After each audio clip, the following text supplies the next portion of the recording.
professionals with the current trends in HR for 2020. Glasses is not working for me. To this end, we thought to begin our learning series by looking at some of the economic indicators for the year 2020 that would impact our decisions as HR professionals. We believe there is a need for deep knowledge of our economic landscape and its impact on HR processes and policies.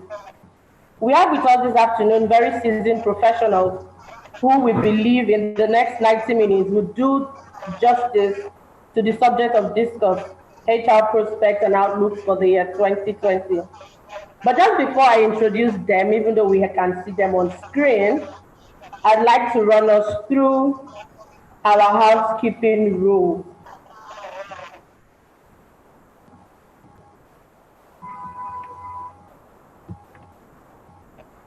Okay, number one, the slides will be provided for this session at the end to all participants. However, there is a caveat to this. We have broken down today's session into two, and one of them will not be available to us all, but it will give you the expo to that later. Now you can send in your questions through the question box on your Zoom control panel, and it will be addressed only during the Q&A session. Please send in your questions as soon as you get the prompting. Use the chat button, the control button on your devices to send in those questions. We urge you to keep your microphones turned off at all times. This is so we can avoid background noises and it doesn't distract both the panelists and you, the attendees. Having said that, our panel of discussion today is made up of two, like we said, very seasoned professionals. We have with us, starting with the gentleman, Mr. Olushola Rodney Adewale, NCIPM. Mr. Olushola is the Director, People and Organizations, West Africa, PwC. We also have with us Mrs. Olufunke Amobi. She's the Country Head, Human Capital, Stanbic IBTC Holdings PLC. Sama, you are welcome to today's session.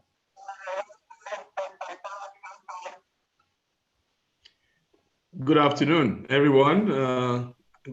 Grateful to be here. Okay. Good afternoon, everyone. Okay, thank you. You're welcome, ma'am. We're expecting a third person, Mr. Kabiru Soni Sakoto.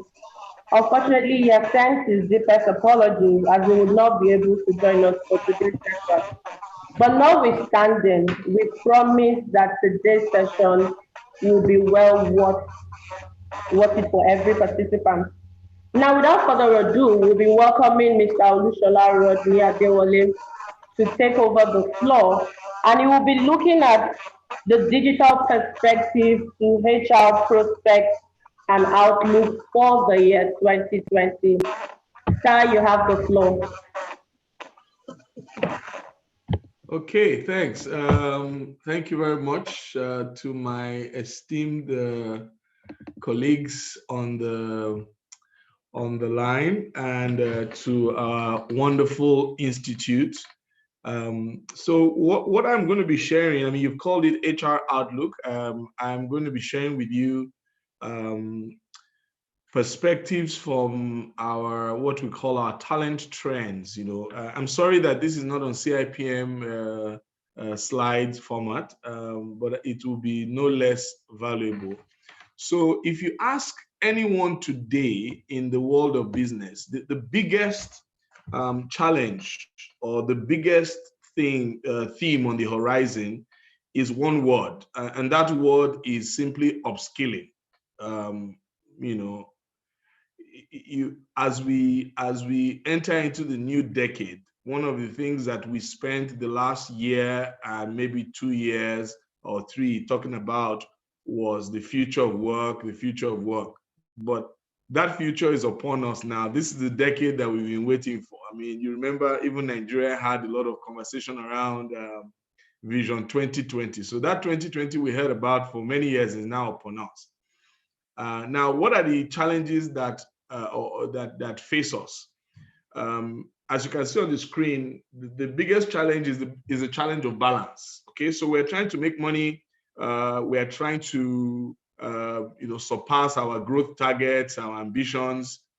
We're trying to build a sustainable business. But then on the other hand as well, we have the big challenge of automation, whether it's in robotics, artificial intelligence, and so on and so forth. Those things, while they bring a promise of improved organizational performance and higher profits, there is the balance of what we can call responsibility to society. And even that responsibility itself has financial implications for the nation, as it were. So the question is, as automation is taking over not just jobs, but roles that people play, what responsibility does an organization have in making sure that those people whose roles are replaced or who significant parts of their jobs are replaced, what are organizations or corporations required to do so that there's not an imbalance in society? Years ago we were cutting trees and building houses. Now we're all suffering from global warming and all of that. And then, even from a more commercial point of view, apart from the contribution to society, what value does reskilling and upskilling people, what does it offer you as an organization? So one of the things that we found out in our research that we concluded at the end of 2019 is that most CEOs have sharply rising concerns about the availability of skills. Okay, so in 2011, just barely 10 years ago, only about half of the CEOs, and every year PwC conducts a survey of CEOs all over the world. Last year in particular, I drove the respondents for Nigeria and West Africa. But now, up to 80% of the CEOs, the one for 2020 has just been launched just earlier this week, up to 80% of our CEOs are increasingly concerned about the availability of skills. Think about the fact, even in Nigeria today, one of the things that is distinguishing the profitability of one bank from another is which one of them is able to deploy technology faster.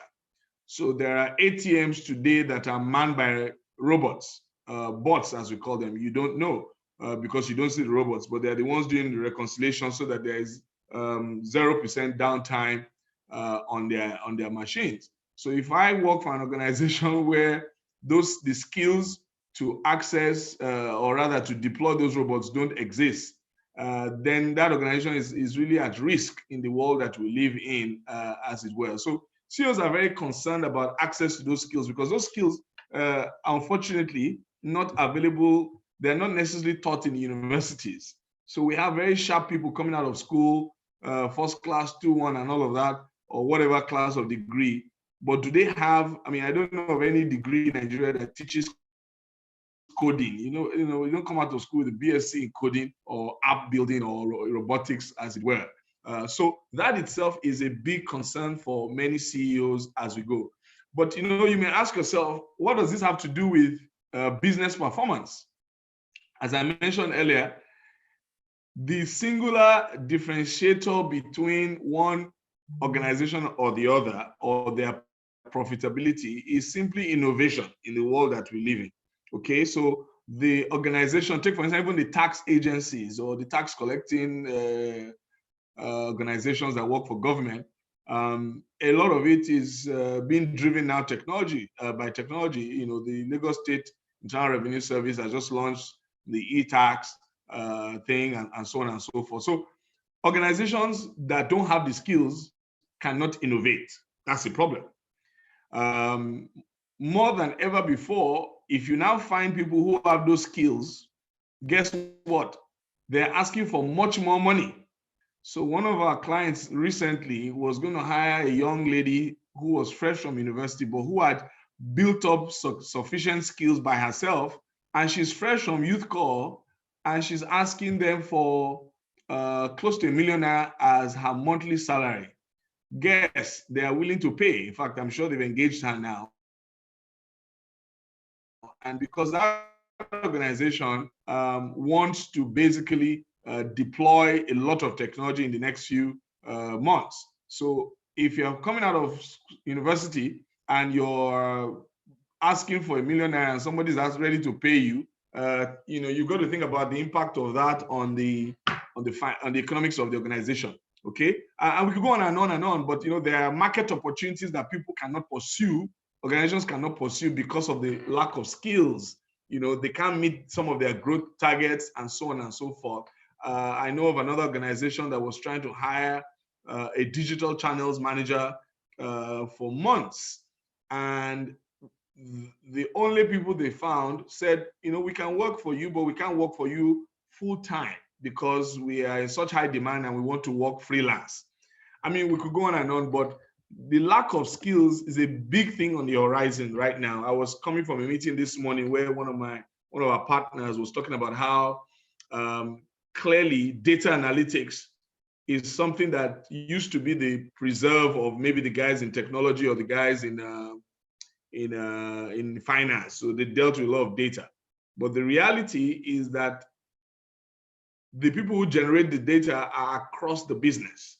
And so because of that, every organization that wants to get it right needs to make sure that data analytics is something that is a common, analytics is a common language within the business. Even at my level in the firm, up to the most senior people in our firm, for example, everyone is now required to go and sit down in front of a computer and all kinds of things and learn about data analytics using e-learns and even some classroom things. So how are CEOs going to be able to respond to this? Some are considering significant upskilling. In fact, close to 50% of CEOs who are up on their game, because they can't sleep at night because these things are affecting their bottom line, the biggest thing they're considering, how do I reskill? As I said a moment ago, we have organizations now who are saying, can you come and train all my people on data analytics, on robotic process automation and stuff like that. Companies are hiring from outside the industry. I know, for example, one organization that I know who wanted to hire an HR manager, and they said they didn't want anybody from their own industry. They were in the financial services. So they wanted someone who was an HR person, but who was also a technology savvy person, because again, they want to go digital. So these are some of the ways that CEOs are addressing this challenge. And that is going to increase. So if I was a CIPM member, I'm an HR professional, I need to be asking myself, how transferable are my skills? And I'm not necessarily talking about my HR skills, but how transferable are is my digital fitness, as we like to call it, around the place. Obviously, there's also the big conversation around poaching from competitors. So if you have people who are, if you know somebody who's very good as far as digital skills are concerned in Stanbic IBTC, for instance, you can go and give Funke sleepless nights and go and get some of her best people who are helping her to do all this digital stuff. So that's far as business is concerned. But the other big outlook, which I think we all need to have a conversation around, is government. So the finance bill was rolled out a few weeks ago, and that's the biggest thing going on. But embedded in all of that is, how do we finance this government, all the initiatives of government? Now, think about it. If 80% or 50% of our workforce is going to lose their jobs, okay, and then their purchasing power is reduced, or they are not employable because they don't have the skills, that is going to have a major implication on the revenue base of the government, because you're just going to have people who are not employable as organizations grow more and more digital in their delivery. That has implication on taxes, because if I'm not working, that means I can't pay taxes. And if that has bigger implications on our pension funds and so on and so forth. You all know how much you get debited every month for your pension contributions. So there are organizations and there are countries where there is now collaboration. So for instance, we found out in our research that in Luxembourg, for example, in Europe, they rolled out what they call the digital skills bridge, where the government is willing to provide funding and access to organizations that commit themselves to the world, to upskilling their people. I was in Abuja just a couple of days ago. I'm part of a big movement, even in government, where the government is rolling out plans to change curriculum, universities, and there's funding, being considered, and so on and so forth. How do we make sure that the teachers that we have are able to deliver learning that makes our people employable? But if I can just wrap things up now. So how do we deal with this? What are the things that are imperatives that we must address in 2020 if we're not going to lose the edge of innovation, if we're not going to have our revenue base as a nation drop sharply because our people are not necessarily all skilled and employable? There are certain things that we must deal with, and I just list about 4 or 5 of them from our research here. The first one is that things around analytics must improve. I was at a meeting this morning where one of our clients was talking about, the shared difficulty in even having access to data. The data we have significantly impacts our ability to innovate. So, for example, there are banks now who are rolling out apps where you can get up to 5 million naira within 2 minutes, right? Now, when I started working a couple of decades ago, to get 5 million naira from a bank, you would need about a few weeks of application and all kinds of stuff. But just on your phone, you can apply for up to God knows how many millions, and you get credited in minutes. Some people think that is magic, but those organizations that are doing things like that are playing simply on people analytics. So everything you do in the world of digital leaves a footprint about your life, about your preferences, your spending patterns, your income. Organizations that have an edge in analytics and how to translate data to insights will win. Secondly, business leaders and professionals need to be much, much, much clearer about their upskilling strategy. And what does that mean for all of us? They need to be very upfront. So last July, August, PwC rolled out a major global initiative where we want to spend billions of US dollars across the world in upskilling the world. We call it New World, New Skills. It's all over the internet. You can find all about that. And for our organization, we call it Our Tomorrow. So everybody says, look, if you are not able to get the skills that are required, then you may not be able to function in another 2 years, because a lot of the things that we are increasingly doing are absolutely digital in nature. I mean, no more appraisal forms anywhere. They're not even on the computer. They are now on the mobile phone, okay? Because there's no time to do a lot of things. So you just by sliding a few things around, you can get that. But beyond the reskilling strategy, as far as digital is concerned, there's also the need for soft skills. So there are certain soft skills that make an organization able to grow digital talent. So going forward in 2020, you're going to see more. I mean, we already see more and more organizations investing in things around digital, leading a digital organization. Somebody just gave me a book over Christmas titled Leading Digital. I was reading it, but I think it's going to be a great read. If you read the book Drive by Daniel Pink, it talks about how the kind of leadership you must provide to build an organization where people are digitally savvy. So there's a lot going on, and the professionals that want to thrive, the businesses that want to thrive, need to ask themselves those 2 questions. Are we communicating right about what people need to do to play in the digital space? 1.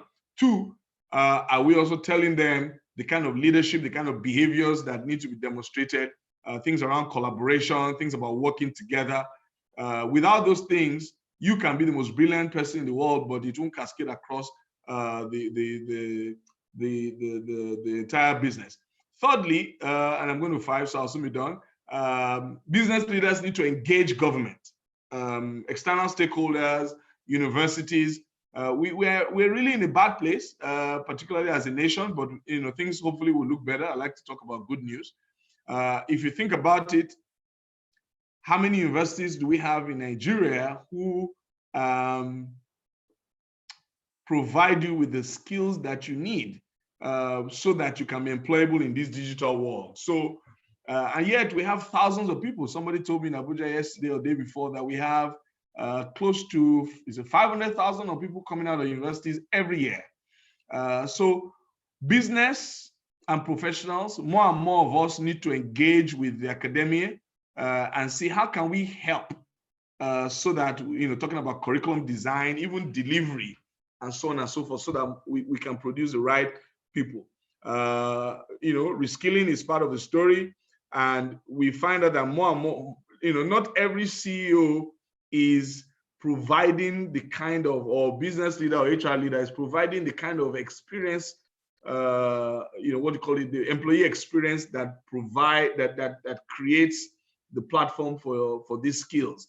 So if you work in an organization where they're still the old school way of doing things, where you may have a problem either attracting or retaining people, to your organization. If people still have to, wait 6 months before they know whether you're going to hire them. When they come for interview, they have to sit for 6 hours and all of that stuff. Those kind of things are not going to create the right experience. What do you do about your flexi time? I see here people say, "Oh no, I don't trust my people. I don't think they can work flexi." But you really have no choice. I mean, if you're going to either engage full time or even casual or contractual talent to help you drive your innovation, then you've got to be open to a lot of change. Okay, so that really is a lot of what I have to say about that. The behaviors have to change. We have to incentivize the skills. So throughout 2020, serious organizations who want to win are paying attention to analytics. They're paying attention to telling the true story about the new skills that people need. They're engaging the community, engaging society, engaging government. At the last CIPM or 2 CIPMs ago, conference in Abuja, the vice president came and said, I think it was last year, and he spoke extensively around STEM education being a part of what the government is trying to do. But on that note, I'll say thank you very much. I hope that I've been able to add some value. Thank you so much, sir, for your contribution.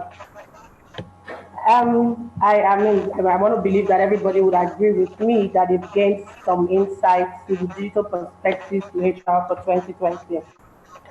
We've been told this afternoon that we should improve things around analytics, including people analytics. We've also been told that in the year 2020, businesses should be much more clearer, or will be much more clearer about their upscaling strategy.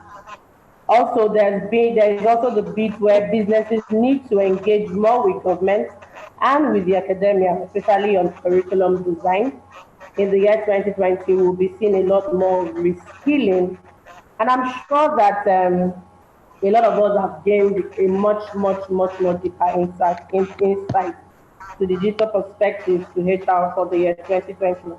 Again, I would like to emphasize at this point that you should please send in your questions using the Q&A buttons on your panel. Using the Q&A buttons on your panel. Only these questions would be attended to at the end of the discussion. Sir, I believe you'll be available for when we begin to take the Q&A session at the end of Mrs. Amobi's discussion. Sure. Thank you. Can I stop sharing now? Yes, you can, sir. Please go ahead. Okay, so at this point, I'd like to welcome Mrs. Olufunke Amobi to take us on the general HR perspective or outlook to look out for the year 2020. Good afternoon, madam, and welcome. Good afternoon, Henrietta. Thank you very much indeed. You're welcome. So the floor is yours, Ma. Please go ahead. Okay. Thanks very much, Shola, for taking us through that very instructive piece. So in this session, I'll be talking about the outlook for HR outlook and prospects in 2020. And you know, as we always say, HR is about the business and HR starts with the business. So I'm going to create a context first. We're going to talk about global business, HR trends.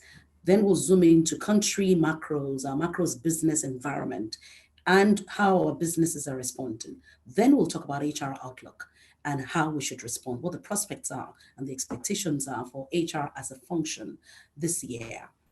I've titled it Business Driven HR. I think that that sums up the outlook of HR for this year. And then I'll introduce something I called, as I wrap up, the HRD's coffee table companions. We all wake up in the morning to take coffee, and who are those companions that you should take coffee with? I'll be talking about very quickly. So starting with global business trends, knowing that some of our companies are international companies, and we trade cross-border. What's going on cross-border? Essentially, we can see that it's still very, very VUCA. It's still very volatile, hugely uncertain, and indeed, we are very, very much surrounded by complexities that we really cannot understand. Now, in this sort of environment, with all the ambiguity we have to deal with, what are the HR focus areas that are jumping on us on the global terrain? Essentially, the future of work continues to be here with us. And Shola already talked extensively about that, so I'm not really going to dwell on that. But we see that emerging markets continue to impact the global terrain. Africa has been rising for some time, continues to rise. So there's going to continue to be a focus on Africa and doing business with and in Africa. And of course, that has implications for people. We're also going to see digital continue to rise from Asia, and the pull in that direction to continue to learn from what the big ticket items are on digital and how we should be responding. Of course, in that space, we can see all the related digital imperatives, artificial intelligence, robotics, data analytics will continue to take the space in the global environment. Now, global trends in HR responding to this kind of business terrain is what we would expect to find and hear of as HR professionals. Globally, employee experience will will emerge bigger on the agenda. So it will be employee experience reimagined. So globally, most global organizations, and if you're in an international organization, you can tell that this is already coming up in your agenda, i.e., how do we begin to heighten and pay attention to how our employee experience is defined and shaped? Talent management continue to be a big piece on the global agenda. Diversity and inclusion is a big piece, on the global HR agenda, and artificial intelligence, automation, as we would expect, will continue to be big on the global agenda. And that's because evidently digitization is on the rise. Employee branding will continue to be big on the global agenda. How do we align talent and business strategy will continue to be big on the global agenda. So you would find global organizations continuously moving their talent across border. You find global organizations continue to align their markets with their talents. And this would mean a lot of international mobility. It will mean a lot of talent acquisition across border. We're also going to begin to see employee engagement take a different positioning. And I'll come down into that when I come into country. So having dealt with the business landscape globally and today's global HR trends, let's come home. And home is where I think we're all interested in trying to figure out what is the outlook for HR and prospects of HR in 2020 in Nigeria. Now, what do our country macros say to us? Very interestingly, Nigeria's inflation, when we talk about the macroeconomic environment in Nigeria, inflation is always the first place to start. And inflation in Nigeria, it closed healthy last year at about 11.8-ish. And the assumption is that we will be able to manage it down to less than 11 this year, 10.8 thereabout. So we're on the journey and would like to see how it goes. Now, the economy of Nigeria grew year on year, sometime in 2019. You could compare that growth. You could say that growth is, perhaps the fastest we've seen, since 2018. So that being the case, you would say growth is assumed would happen this year. And I think that is very positive news for all of us as, Nigerian businesses, because we want to be working for organizations that are growing. So, okay, Nigerian economy GDP is assumed to would grow this year almost 3%. Now, it's an assumption. So we have to see that come to play. Inflation on the rise but being managed, and then GDP we expect to grow. We continue to be in a very, very, very regulated environment where the regulatory pressures are rising from various, sectors. And you can tell that in our various organizations, we're having to pay extremely, strong attention to compliance and regulation. Now, we expect also, analysts say that we may expect that there will be devaluation. We may expect that there should be some depreciation, of the foreign exchange regime. So analysts again. So, but that is the macro environment in which we expect that our organizations are playing this year. What does that mean? What have businesses done to respond to this? As I'm sure many of us already can, testify to the conversations going around our executive tables. Businesses are shifting their business models. Businesses are saying, you know what, we need to pay good attention to cost. We need to optimize our cost. We need to effectively evaluate our distribution. We need to effectively evaluate our revenue channels. What do we need to do to diversify? What do we need to do to manage our customer better? What do we need to do to increase our, to sort of reevaluate our value proposition so we can retain our customers? So the agenda is around the numbers. The agenda is around how do we ensure that we protect our current numbers, i.e., customer retention? How do we expand our current base, increase our customer, footprint, ensure that revenue lines do not decline? How do we close in on our cost so that we can be sure that profits would land where it should? So strategy, at the strategy table, the conversation is shifting in the direction of the numbers. How do we grow the numbers in the midst of this very, very VUCA global environment and volatile country environment? Now, welcome HR. So the first thing I'll ask is, what would you think as an HR person? People becomes a very big component of the conversation. As business leaders are thinking, how are we going to respond to all of this? How are we going to keep our numbers in check, cost in check, and revenue and profits on the rise?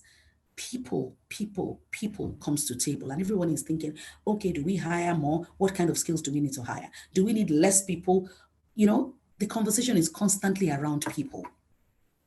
Now, I think it's an excellent time. It's an exciting time to be a strategic HR person, because it is now the time for us to sit and think and say, this outlook, what is it looking like for us? And that's why I deliberately started with the business. There's no understanding HR outlook without understanding the terrain that HR is supporting, the business terrain HR is supporting. So I've called the 2020 HR outlooks and prospects, I've tagged it business-driven HR. And I welcome you, colleagues, to the world of business-driven HR. I hope you can see the excitement in my face, because I think these are exciting times to be a strategic HR business partner. In the outlook that I'm going to share, I've been quite predictive and advisory. In other words, I've taken the base from what we can hear or what we can see and feel from the global business environment and the country macros to determine how our businesses will respond, to predict how our businesses, regardless of our sectors, will respond. Then what should we be doing, expecting? What do we believe that our businesses are expecting from us?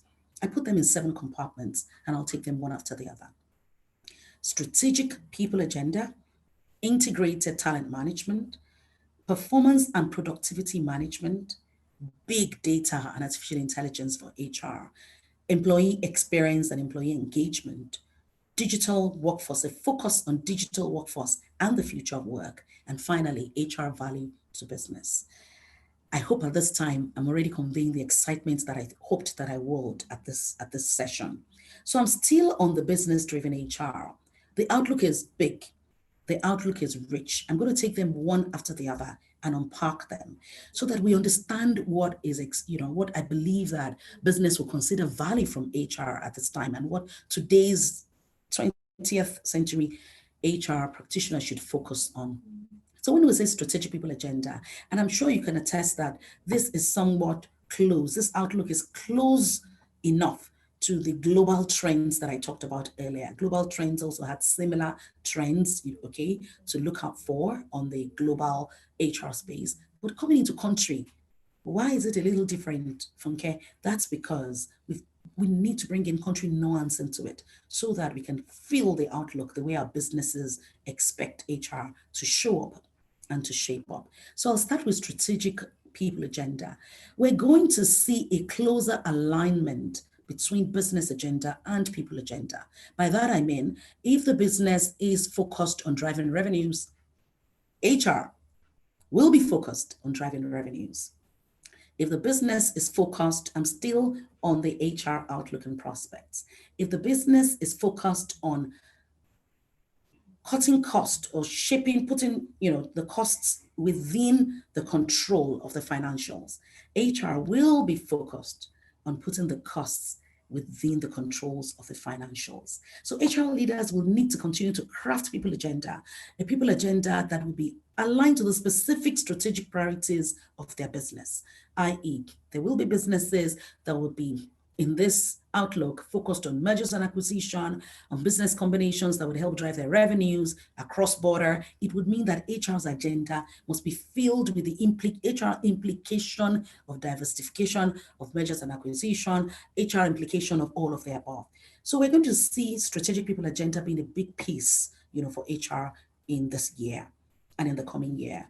We're going to see HR practitioners and HR directors need to focus on how to make their agenda a lot more strategic and aligned with their businesses. So enough of people agendas, but strategic people agendas.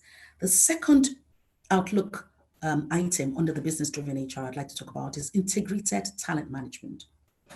We're going to see a great deal of integration between all the pillars and components of talent management. So in other words, it's not a subject of just saying succession planning, identifying our key roles and going into, talent management. No, it's going to be integrated performance management.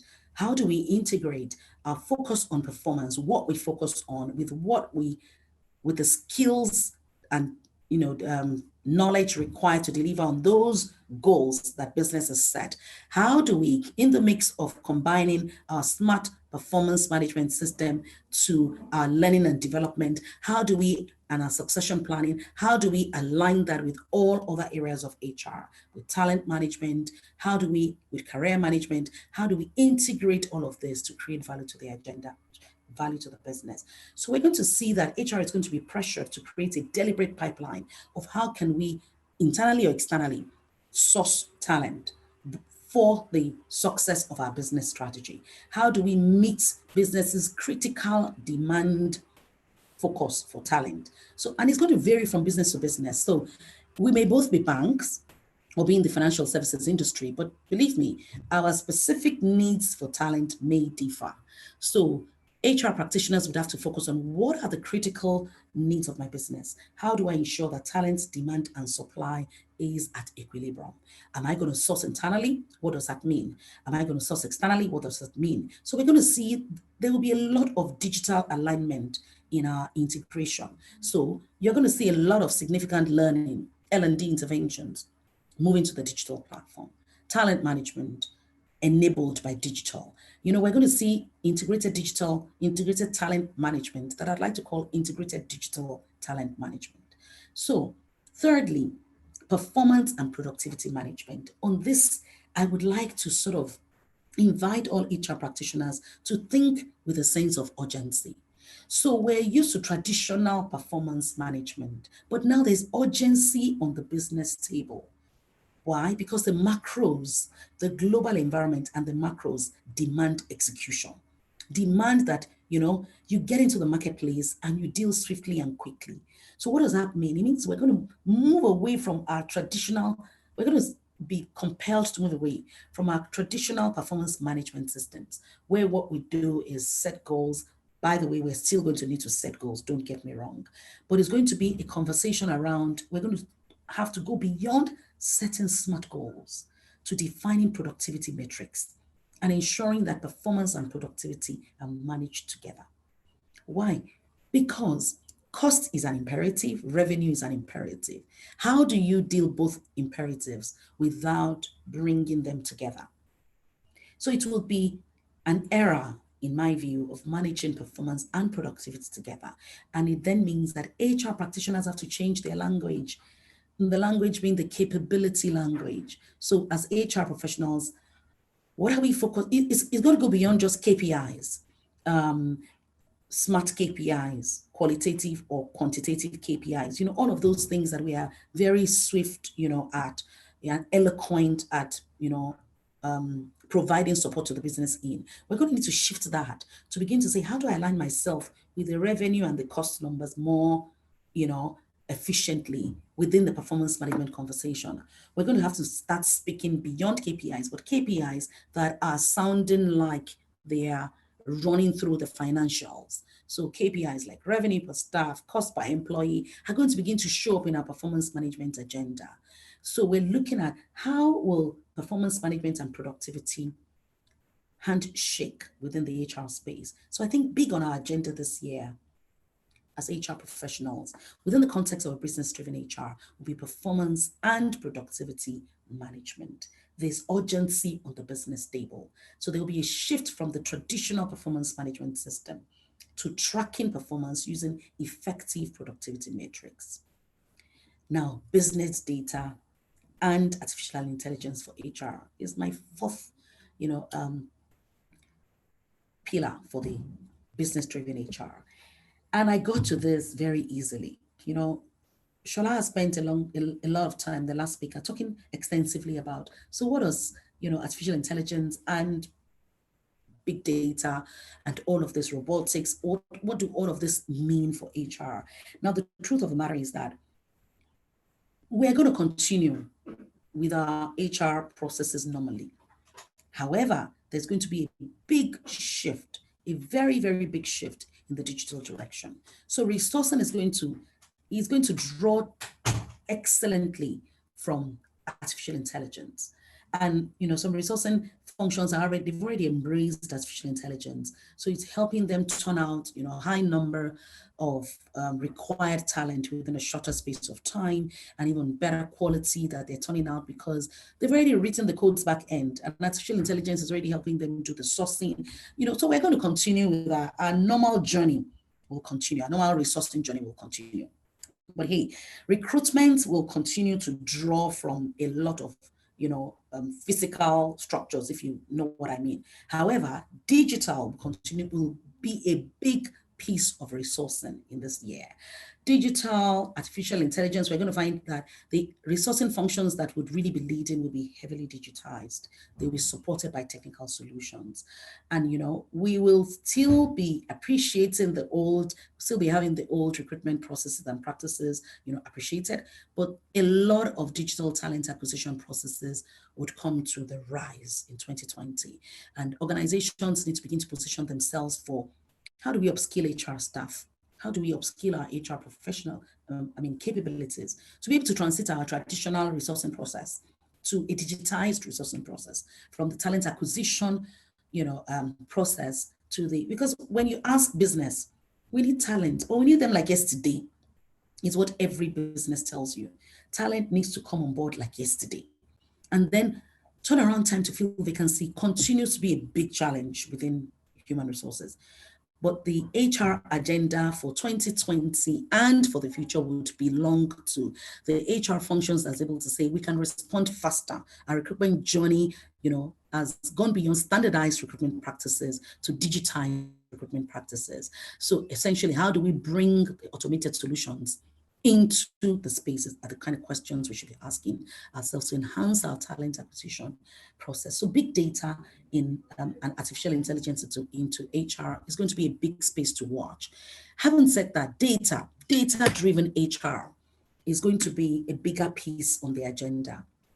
How do we ensure that our submissions to business are hugely data-driven? That would be, in my view, based on how comfortable are we with data? What are we doing with data? What can we do with data? So metrics, analytics, data would be big. HR professionals would need to be prepared to use more data, to be friendly with data, so that we can show value to business. And I'm coming to that later on the 7th Outlook pillar that I'll be talking about. So it's a conversation that would be around, we have a lot of data in HR, a lot of data that business is interested in. But to be honest, they're not interested in it plain vanilla. For example, talent attraction. How many did we hire? Talent exits. How many talent left? Learning and development. How many have we trained? Talent investment. How many have we invested in high-level business school, trainings and all of that? So business is interested in that data only if it gives them the ability to make a business decision. So HR professionals would need to begin to deal with more analysis, get hugely analytic, ensure that we're tracking data and we have the skills to analyze data in a manner that enables us to predict. So we're giving business predictive data, and that immediately leads business into taking decisions. So big data and artificial intelligence will be on the rise in human capital in 2020 in HR. And the successful HR functions will be the functions that can embrace it quite seamlessly and, rise to it really quickly to become, a bigger strategic partner to the business, because data is being sliced and diced in a manner that business hasn't seen it before.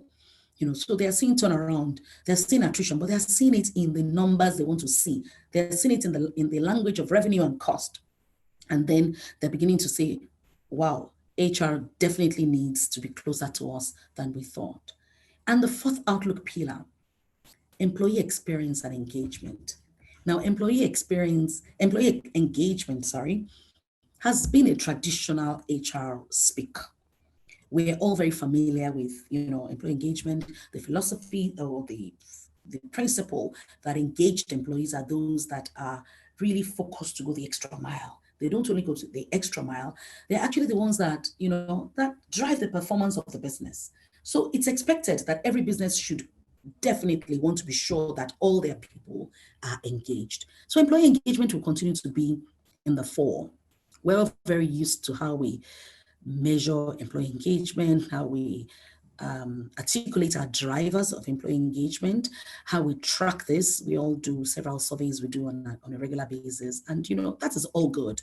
But employee engagement will take a different spin. We know that engaged workers will continue to be directly linked to business performance. That is never going to change.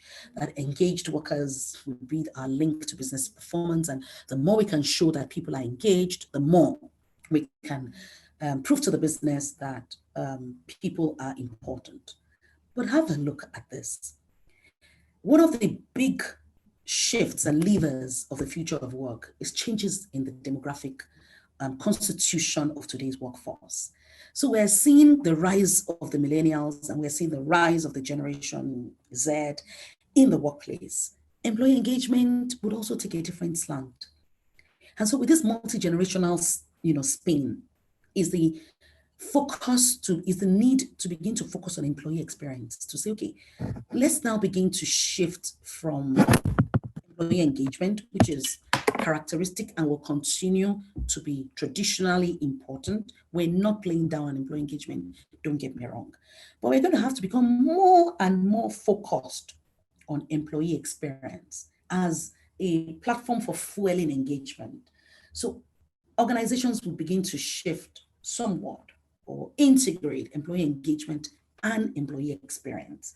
To say, so how do we all see how on the business level we drive a customer experience, very deliberately.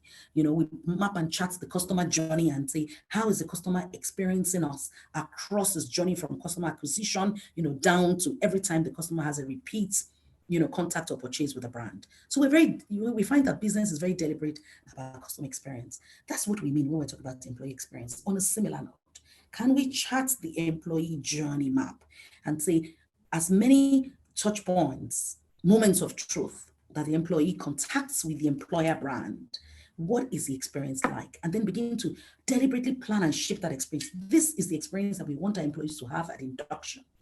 This is the employee experience we want our employees to have at performance management, at talent management, and then we now begin to deliberately manage and shape the experience. You can see that this directly links with employee engagement invariably. So there's no point just focusing on the if you like, our drivers of employee engagement without understanding that it is fueled by experience. So without a doubt, we're going to continue to focus on our levers of employee engagement, the traditional levers of learning and development, the traditional levers of health and well-being. None of those will change. Of personal development, planning, of recognition of and awards. It's important that I mention those so people don't think that this is saying that, we're going to kill employee engagement. No. Everything, all the drivers of employee engagement that we've worked with will continue to be relevant.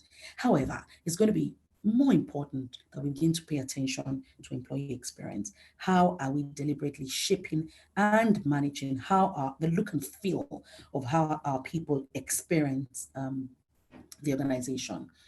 Then this takes me to the next, and I believe that's my 6th pillar on the business-driven HR outlook. I've called it digital workforce and future of work. And honestly, here I could stay, I could pitch a tent. There would be a continued rise in the demand for digital skills. When we say demand for digital skills, so most organizations, in most industries, financial services, fast-moving consumer goods, FMCG telcos, are rapidly advancing their digital transformation agenda or rapidly embracing their digital business blueprint. What does that mean on the people side? It means that there's a rapid need or an increase in their need for digital skills. Now that means a whole lot for human capital. It means a whole lot for HR. But I'm mindful of the fact that companies have engaged at various levels, but because the digital disruption is one that really is not tailored by your industry. It's tailored by the revolution. It's tailored by the Workforce 4.0, Industrial Revolution 4.0. It's upon us. We're in the industrial age. We're in the digital age where it is empowering individuals and people. And that has huge implications for the kind of skills and the way and manner in which work is defined. So we're going to see a rise in the demand of digital skills. Question for HR, how are you going to source your digital talent? How far are you from that sourcing capability now? Then we're going to see a rise in outsourcing. The gig economy is upon us. We're going to see a rise in outsourcing, flexible working. Shola touched on it briefly. And when he touched on it, I smiled. Now, the globalization and new generation, that we have to deal with within the future of work constraints and the future of work evolution, in my view, would shape the way work is delivered. So new generation workers are all over the place. We're all scrambling to hire them because indeed they are value to business. Now, the digital skills that we're, we've got a strong demand for is more comfortable in their generation. So invariably, they're a critical part of business. Now, these new generation workers like to have their freedom and flexibility. So it means that we've got to get more comfortable about how do we adapt to a new way of working? How do we, ensure that we shape our jobs such that it's attractive? So there's a big, big demand on HR to build the digital workforce that the 2020 of today's business is calling on us to do. And it starts from shifts from How do we shape the jobs, design the jobs? How do we identify the skill requirement, define the competency directories need to change? How do we know how to attract these people? How do we then know how to develop and upskill the existing staff who are currently within the workforce to begin to become more and more, more and more versatile and able to adapt to the requirements of the future of work and today's digital environment? So it's going to be big. The changes. HR will need to support the business to deliver a future-ready organization, and that is going to give, place its own demand on the entire value chain of HR. So we've got to be on the watch out for how do I build a digital workforce for my organization that is future-ready. Now, finally, and I mean, by no means the least, but in my view, the most important that most heads of HR we have already been comfortable with, but should be more comfortable with, particularly in this era of business-driven HR. And that is the whole subject of HR value to business. Now, we keep saying, HR needs to have a seat at the table. HR has a seat at the table, which is where I like to pitch my tent. HR already has a seat at the table. It's what we do with that seat, that is the conversation of today. Even more so in 2020 is going to be more important. How a business is going to begin to demand HR should account for its value to business. I'm going to come to the reskilling of HR professionals required, but HR is going to be on the watch list to convince business that we're adding value. So more than ever before, HR is going to be required to convince our strategic business drivers, the C-suite, the CEOs, the CFO, and all the C colleagues, that we're not just a cost center, that we are a value center. We understand cost and we're positioned to help manage cost. However, we understand revenue and we are positioned to optimize revenue. HR will need to, accordingly, we're going to need to qualify and quantify our value to business. By that, I mean, as a head of HR, I said to my team members, look, I want to have a dashboard I can look at daily. And, I remember saying that most CEs, particularly in retail organizations, or even in most businesses, there are numbers they must get on a daily basis or ever so often. These are numbers that for them mean the business. Example, sales numbers. They want to get the sales numbers. And if you're in telecoms or thereabout or service-based environment, you want to get the churn rate. How many customers have left us? What does that mean to our revenues? How much are we selling? How much are we losing? Type of arrangement. So what does your HR dashboard look like? What should form those kind of metrics that the HR person should begin to, HR practitioner, or indeed HR director, should begin to focus on an ever so often basis, if you like daily, and why? So when you choose a metric and put it in your HR dashboard, the question is, why is this metric in this dashboard? And your dashboard is a tool that should enable the HR function or practice show that we're adding value to business. So whatever metric you put in your productivity dashboard should show you that we're adding value to business. HR will need to quantify its impact to business in a manner that is, business friendly, i.e. must go through the cost, revenue parameters, with clearly defined metrics, but you must show that alignment. Then the business comfort with HR increases to say HR is indeed our partner in this journey. So I've said all this to say, I believe very strongly we're in the era of business-driven HR because of the foundation that I have laid on what's going on in the global business environment and indeed in the Nigerian business environment. The outlook of HR is what I call business-driven HR and is very nicely talked out along the 7 constructs. Now, HRD coffee table is where I'd like to go to as I begin to wrap up. And that's where I say, as HR directors, we hit the ground every morning running.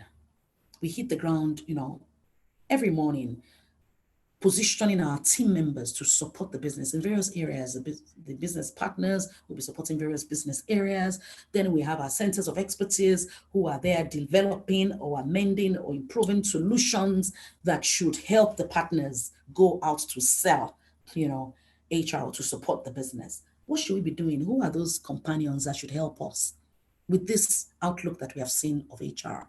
I think it's firstly, we must be very, very present in business meetings, sharpen our business acumen, to ask the questions even when we're not told, because you're trying to make a business decision, even as an HR person. When you are hiring, you've been told to hire, the workforce plan has come to you, 500 people need to be hired.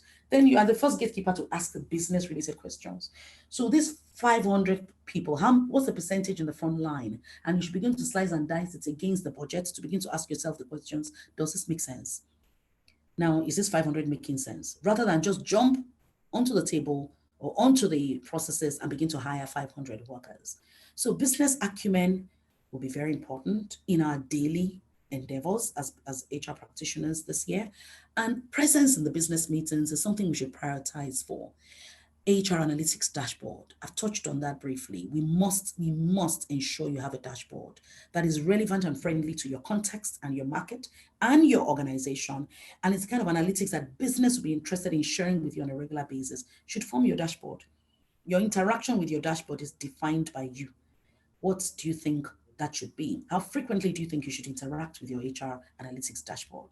As an HR leadership and indeed with business, how quickly should you be putting the HR analytics and the data and figure, which is of course business integrated to the business? How quickly do you think you should be popping it through to business, and not as reports, but as documents that should be discussed and should form basis of interaction?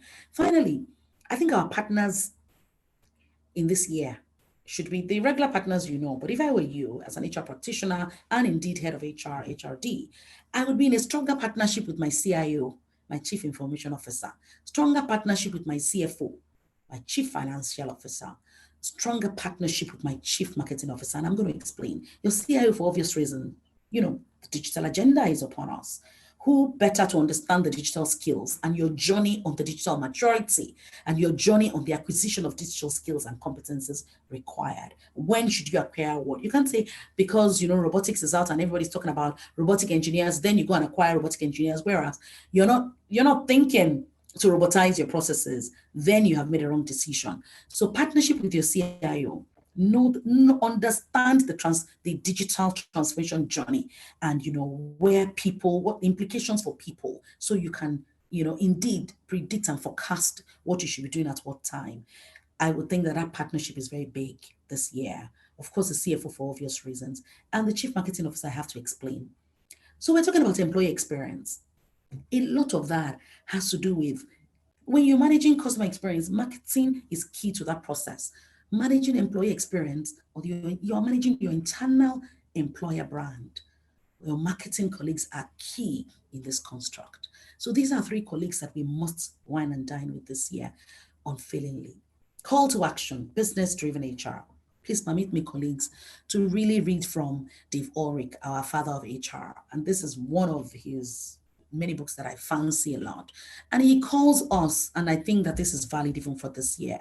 He says, we must continue to be very, very aware of the complexity this VUCA we talk about and the changing environment that we're in. And not just ignore it and say that, where is HR for HR? That we should understand that the global terrain is overwhelming. Doing business in Nigeria is even more challenging. So how are we going to support our businesses to operate in a manner that makes, that adds value and makes sense to everyone? So finally, my view of the world is that these are exciting times for HR.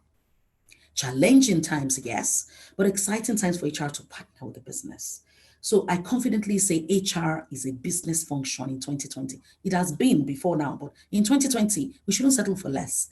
HR is not back office. If you thought you were positioned at the back, please move your office to the front. HR is a business function. Let's align to the business agenda. We must align to the business agenda more than ever before this year. We must position the workforce to deliver on its priorities, stakeholders' expectations. We must position the organization to win now and in the future. So we must understand the future, the requirements of this digital future of work, and begin to position the business to arrive there at the right time. Then we must begin to deliberately measure and sell. I deliberately said sell, actively sell. Selling HR is not just putting together a report. but it's thinking, how should the report be put together? When should it be communicated? Who should it be communicated to? Have a marketing plan around your HR agenda. Let's measure and sell HR's impact like never before this year. HR's impact on business performance. I think these are exciting times. HR is a business function more than ever before in 2020. And I think it's a breakthrough moment for us in HR. We should fasten our seatbelts. We should, sit upright, with confidence that regardless of the uncertainty and the volatile nature of the environment, we are in the driver's seat with the business. The business is not moving that vehicle. They're not moving that, business engine called the budget. It's not going to move without people. And because it's not going to move without people, essentially HR becomes a critical part of its success. So welcome, colleagues, to the world of business-driven HR. Welcome to 2020. I wish you all an excellent year out with your businesses, and indeed an excellent outcome and performance as a leading HR team in 2020. Thank you. Thank you so much, Ma, for that very interesting session. The demands on HR for 2020. I heard a higher demand for digital skills. I heard a rise in outsourcing. I heard a rise in flexible work hours. I heard there will be an increased change in the demographic constitution of the workforce, and this will begin to shift our focus from employee engagement to employee experience. Again, I heard the place of big data, HR analytics. It was indeed a very, very exposing session. Thank you so much, Ma. Thank you so much. Very quickly, we'll go into our question and answer session. Wow, a whole lot of questions. Okay, so I'm going to start with you, Ma. The question is, how do you convince an organization to embrace flexible time when the rationale is said to be trust? How do you trust your people to manage flexible work time? I think that's the question I hear.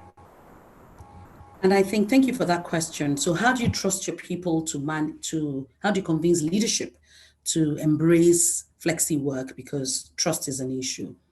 So to be honest, it's not a question I haven't heard before. And you want to, first of all, start by saying it's a valid question.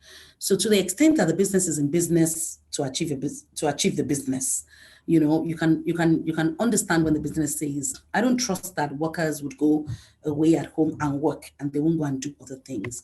I've always said that the only way around it is to deal with the matter of trust. Why does the business not trust that people will? And there are different ways of doing this. So technology helps, okay? And when I say technology helps, it means you must then be sure that technology is at its best and at its level where you can monitor and, verify who is online, who's working and who is not working. Even though I'm at home, am I dialed in? Am I working? Is technology able to, provide that assurance? So I think it's by going straight to, why is business worried? What is that trust component? Why is business worried that people will just go home and do their own things and they're not going to do anything? They're not going to do the work. How can you assure business that work gets done? It's to put in place, how are you going to mitigate that trust concern? So I think that it's very important that we break it down and say, what is business worried about? One, people will not work. So how can I convince business? What do I need to put in place to convince business that this is the volume of work that needs to be done over this period of time? And I can convince you, I can provide evidence that this individual was logged on, presence in terms of the hours required, presence in terms of the output required, what needed to be done in that period of time was done. Because then business is not worried anymore. The trust is, I don't trust you to go and do what we said you will do. I don't trust you not to go home and sleep, or not to sort of like just wander off work. So it's to be sure that technology, our processes, our practices, and everything that needs to be in place to show that work is not, to show that productivity, and it's back to the conversation of productivity, to show that, work is not in any way compromised. And I don't think that it's also helpful when you share success stories with the organization or the leaders of organizations, could be peer organizations who have embraced flexi working and evidently perhaps are even doing better than the organization.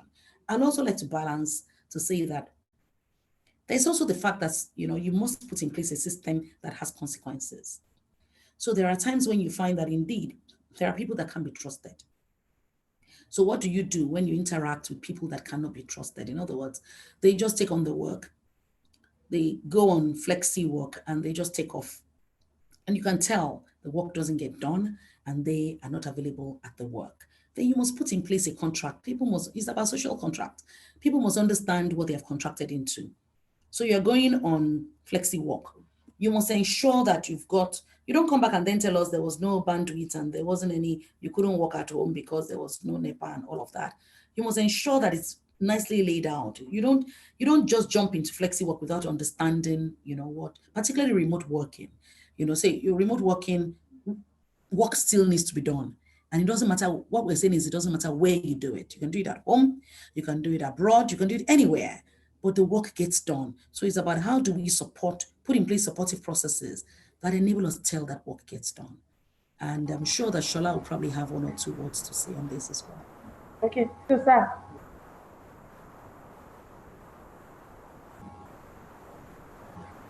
So the question is, how can we convince organizations to adopt FlexiTime, right? Yes, it is. Yeah, I actually have been commenting on the platform.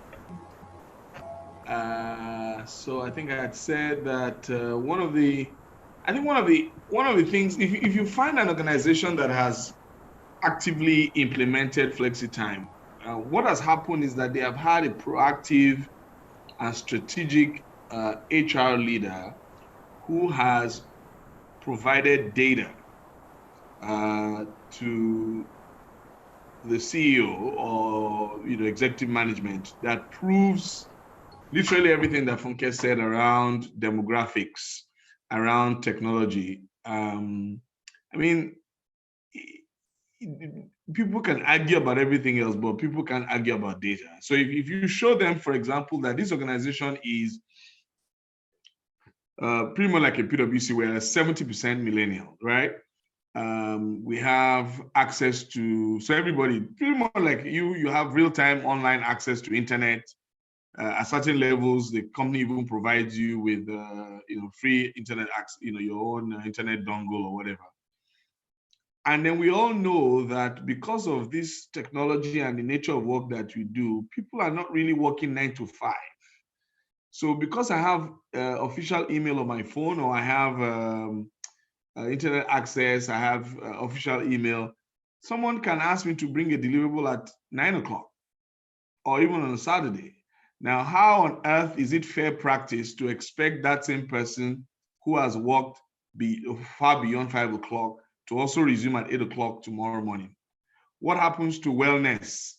Research has also proved that when people are burnt out, it is inversely proportional to their creativity. So if you have a burnt out workforce, then you find out that a lot of creativity is not going on.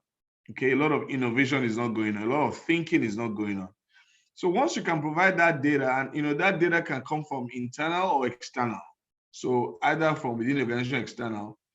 CEOs love numbers because that's what their life is about. So, but the problem is that many of us, including me in our profession, we are more, is it left brain, they say it now, we're more qualitative rather than quantitative. And so that's why those decisions are hard to persuade management about. But once we can provide numbers and show that there's a relationship, and also talk about trends like we spent time talking about today, the decision is always pretty easy. So sources of those data, for example, include what many organizations call employee engagement surveys, or GPS. We call it Global People Survey.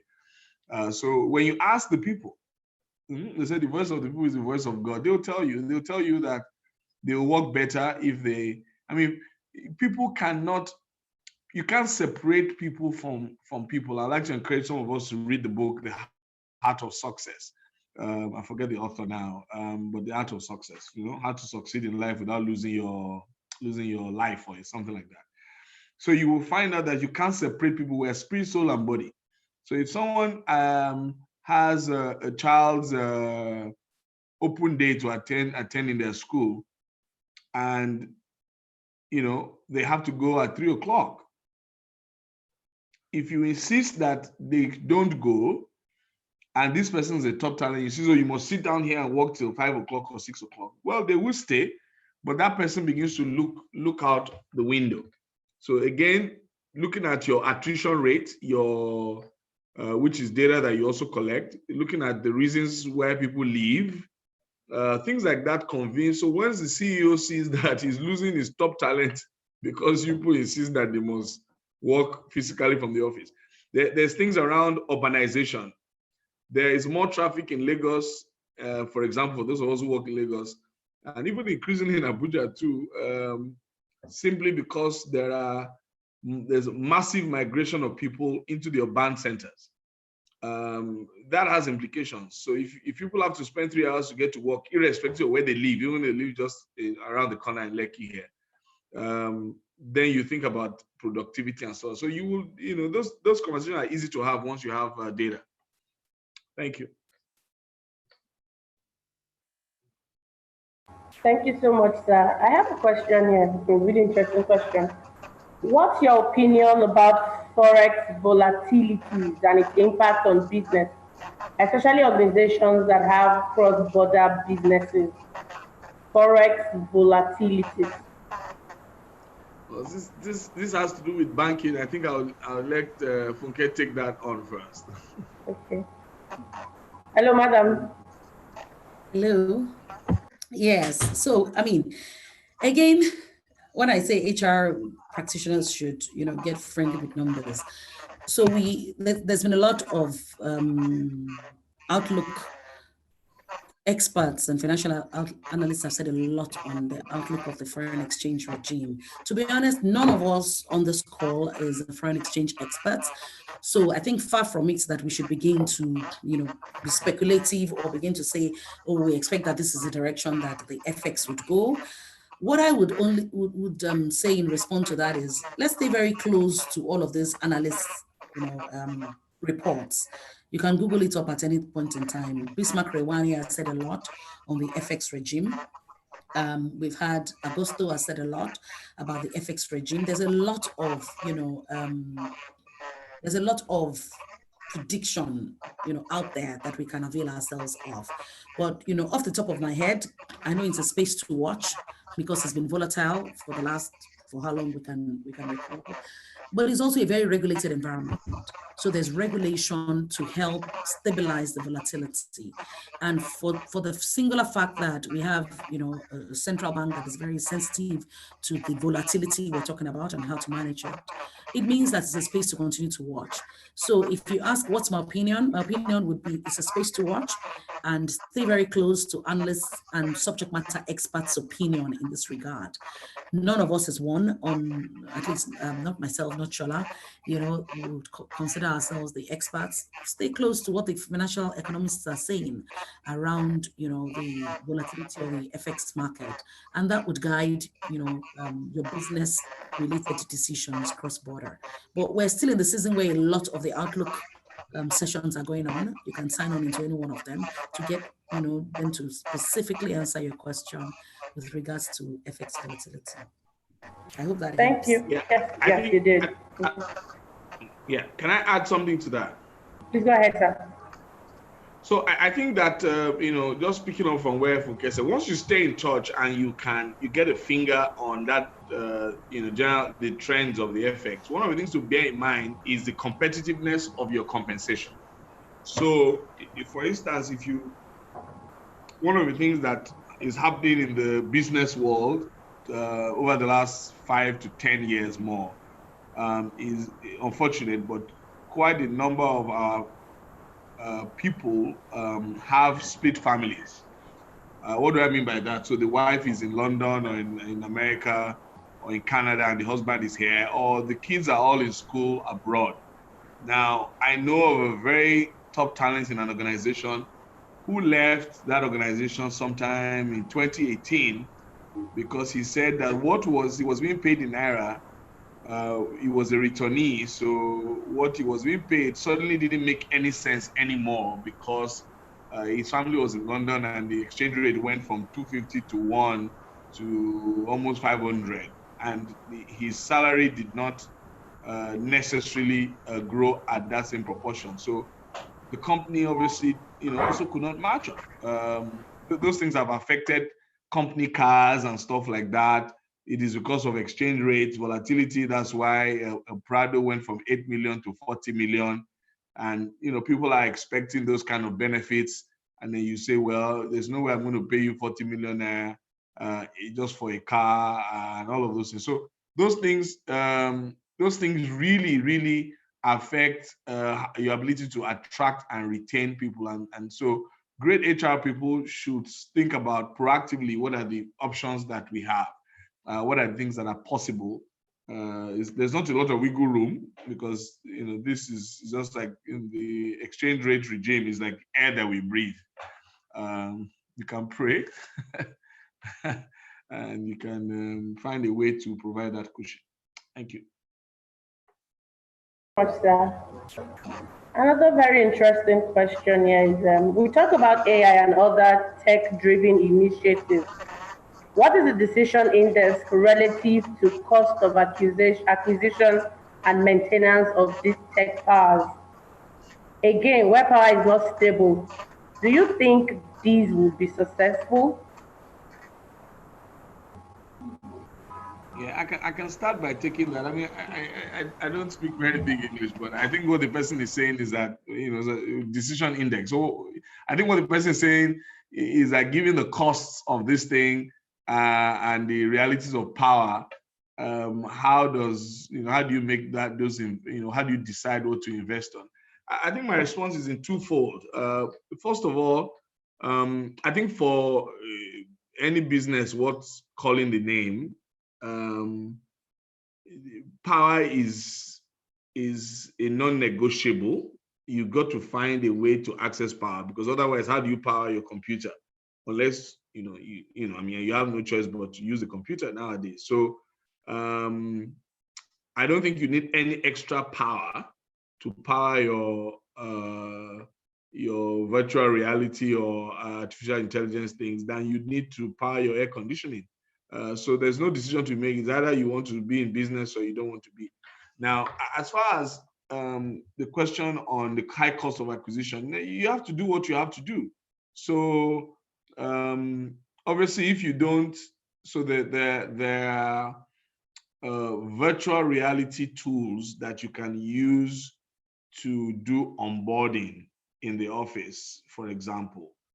So that someone can, wherever they are, plug into your virtual reality network and get an experience of what working in your organization is like from wherever they are in the world. So if that is a valuable tool for your business, then you've got to make that investment. You really don't have a choice to do that. So. But obviously, if it is not aligned with strategy, and I think Funke kind of talked about that when she was talking about business aligned HR. If it is not aligned with the strategy of the organization, obviously, then there won't be a budget for it. Then obviously, decision index is no. I mean, so the more alignment, the more alignment to strategy, the more business aligned the investment is concerned, the higher the index of yes. If I get that right, but. Obviously, if it's a nice to have, then it's the reverse. If it's just a fad or everybody's doing it.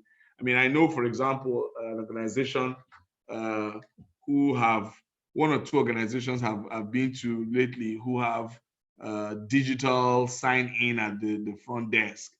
Obviously, it's part of their employee experience or customer experience, and they have made that investment. But I'm not. I mean, even PwC, we don't have that, so it's not exactly at least in Nigeria. I mean, in some of our offices in developed economies, we do have that, and I'm sure it's probably going to get here anytime from now. But if it is not, business critical, mission critical, then your decision index is low. There's no bones about it. I think one of the things that we must avoid doing, particularly we as HR people, is either going with the flavor of the month and just maybe recommending or trying to implement things just because everybody is doing it or because we want to communicate that we're digital. There are loads of other business aligned opportunities like the reconciliation I said, ATM reconciliation I said earlier, using robotics. That's very business aligned and that works. And you get the attention of the CEO very quickly if you tell him that we can record 0% downtime on our ATMs if we can invest in robotics. Then you get a yes very quickly. Thanks. Thank you so much, sir. Madam, do you have any addition? Okay. Yes, I would like to add to that. I talked earlier, and thank you very much, Shola, for that. I laid a foundation in saying that the digital shifts is aligned to the digital transformation agenda of businesses. And I did mention at the time I made that remark that it would differ from company to company.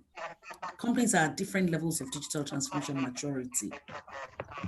So it would mean that you first, have to understand what is the digital transformation agenda of your company. Most companies are already edging in that direction. What is the digital strategy that the CIO is working with? Remember I said you are now partners with the CIO. You must understand what is going on first. Otherwise, you're not even within the decision index parameter at all, because you must understand the input into that index. And you must understand, firstly, what is the transformation agenda of my business? Where are we at now? What are the levels of maturity? Are we at an awareness level, intermediate, or we're already advanced? Shola give an example of an advanced use of some advanced tools in some workplaces. That will define the level of investment you need to make, to be honest. It is undoubtedly would be on the increase as we go along because it's a journey.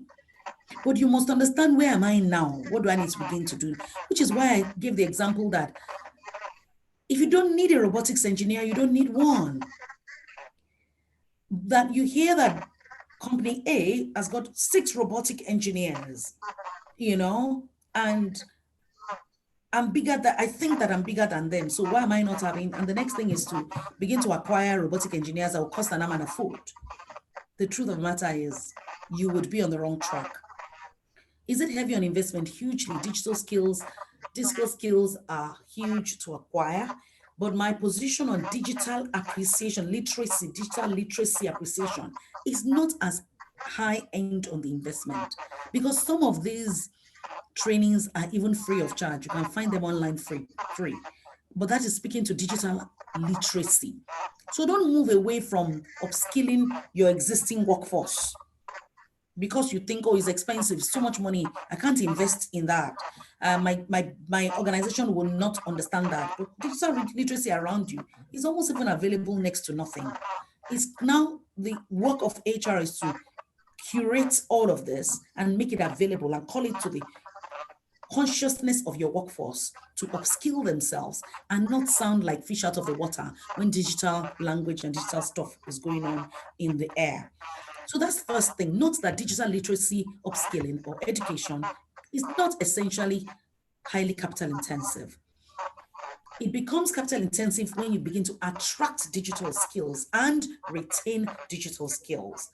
And you can only do that when indeed it already makes business sense.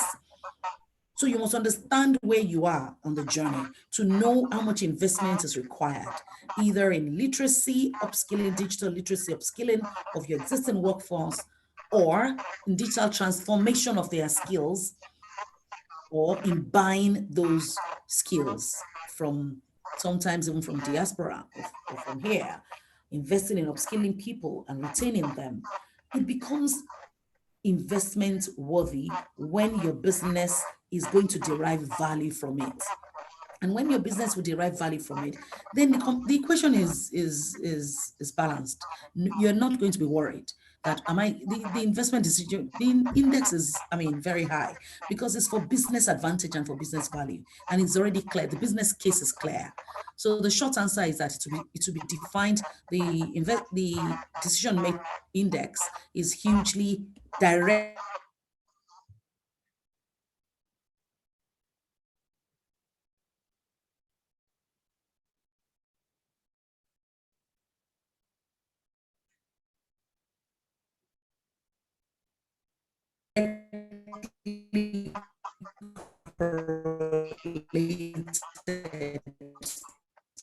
To your business case.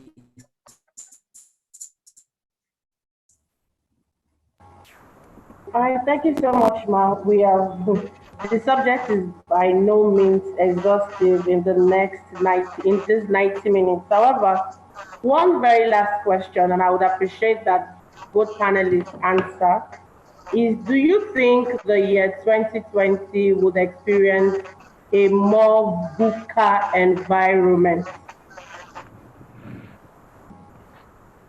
Ma'am. Maybe I should go first. Okay, please go ahead, sir. Do I think that there will be more volatility? I think what is happening in China and the things that have happened even in Nigeria in the last since January 1st already give us an indication of what the year is going to be like. Certainly, but I'm not necessarily sure that it's all going to be gloom and doom. For example, Brexit has major positive indications for Nigeria. Only this morning, I read that the Prime Minister of Great Britain wants to is seriously courting and wooing Africa, and of course, you can't talk about Africa without talking about Nigeria.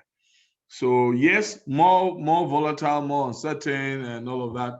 But I think in the middle of that, there's going to be a lot of opportunity. Locally, the government, having settled in from the elections, and now everything seems to be a bit clearer. We thank God the president seems to have stabilized in his health. Everybody seems to know where they're going now. While there will be, we expect to see more regulation and an increase in anti-corruption drive, but I see that there will be some more, a lot going on as far as the opportunities for business is concerned. So it's promised to be a very exciting year, particularly because it's a new decade and everyone is conscious of what that means in terms of history. So we'll see a lot of great things happening. There's a lot of conversation around recapitalization. The banks know that in another year or two, they're going to be required to raise their capital.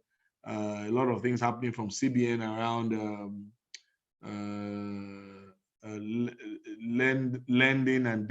lending to deposit ratio. So the economy is going to be reflated. So we see a lot of things going, they're going to happen positively. So there'll be more lending, there'll be more activity. But it's going to be, we expect great things to happen. Yeah. Thank you so much, sir. Madam, do you have a question? Yes, okay. Yeah, thank you very much, Shola. So I'm going to just land what Shola already started. But I'm going to invite us as an HR community to search for and read a document that is by the NESG, that's the Nigerian Economic Summit Group. And it's titled Nigeria in a New Decade, Priority for Accelerated Growth, Job Creation, and Poverty Reduction. I'm going to say it again, Nigeria in a New Decade, Priority for Accelerated Growth, Poverty Reduction, and Job Creation. It's by the Nigerian Economic Summit Group 2020 Outlook document. We have a very interesting model there that they use to sort of show what's going to be happening in the country, over time too. And the focus of that is accelerated economic growth. So like Shola, I also do not think is all gloom. I think it's a volatile environment. I think it will continue to be VUCA. It will continue to be complex. There will be a lot of volatility because that is, our terrain. Yeah. However, there's huge promise for accelerated economic growth. There's quite a lot happening at the same time, a lot of moving parts, a lot of reforms going on, some in the short term, medium term. There's also some quick wins that, is pushing in the right direction, pushing us in the direction of economic growth. There's a lot of, policy, there's a lot going on in the policy regime, in the policy space, a lot of reform going on in, vantage industries that would impact social infrastructure, which would impact business on the other end. Government is doing a lot, to attract investment and to support businesses. There's a lot on the curve to sort of push GDP, real gross domestic product growth up. I talked about it earlier in my outlook on financials to say that there would be growth there's a lot of prediction around sectoral growth. Sectors where we're anticipating there will be growth, sectors where we're anticipating that acceleration of the economic growth would, sort of like be leveraged. So there is, if you like, there's some hope in the air, and then that means there's a lot of opportunity that businesses can, latch onto, a lot of opportunity that businesses can thrive on. I think that there'll be quick wins, and I think that there's a lot going on to stabilize different parts of the economy. I think that more importantly, as there's huge investment in industrialization going on, I think there's also a call to push the Human Development Index up. And, a country like Singapore broke through as a result of developing their human capital. They ensured that human capital development happened, in parallel with industrialization. So you see a country like Singapore, as small as they are, they are ranking rather high in the percentile when you're talking about, when you're talking about economies to be reckoned with. Now, human capital being a big piece on this agenda of, economic growth acceleration, I believe that's where we all then should find our comfort to say, human capital is a big part of the piece. How do we, within this volatility, how do we ensure that we accelerate the economic growth of Nigeria? There's a big call on investments, and is at the same time in policy, in reform, in industrialization, but it's at the same time also big on human capital development agenda. And that's where I think we should focus and put in our own efforts in our respective institutions to ensure that we give the economy the boost that is required to accelerate our growth. Thank you so much. Thank you so much, sir. Thank you so much, Ma. We can't thank you enough for this very, very interesting session. Just before we round off, however, the Institute is very passionate about the health and safety of the general public and its members in particular. And with the outbreak of the new epidemic called the coronavirus and the return of the Lassa fever, we would like to implore everyone to take adequate preventive measures by washing your hands as often as possible with soap and water. Always have a hand sanitizer on you at times when you don't have access to water. As much as possible, treat all cold and flu symptoms by visiting the hospitals as soon as you begin to notice them. Always drink water. It is encouraged that everyone takes a few sips as often as possible to keep the throat moistured at all times. Statistics have shown that the coronavirus thrives when the throat is dry. That is why we keep emphasizing the importance of taking water at intervals to keep the throat dry.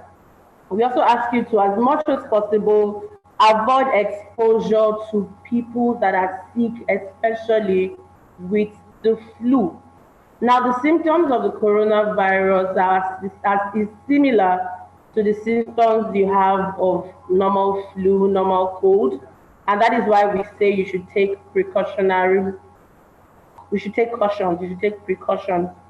We also ask that with respect to the Lassa fever, please cover all your raw food items. It is very, very important. In conclusion, also, we would like to appreciate every participant. We would like to appreciate everyone who made today's webinar a success. Keep in touch with us for next month's webinar, which will be holding on the 27th of February, which is the last Thursday in the month of February.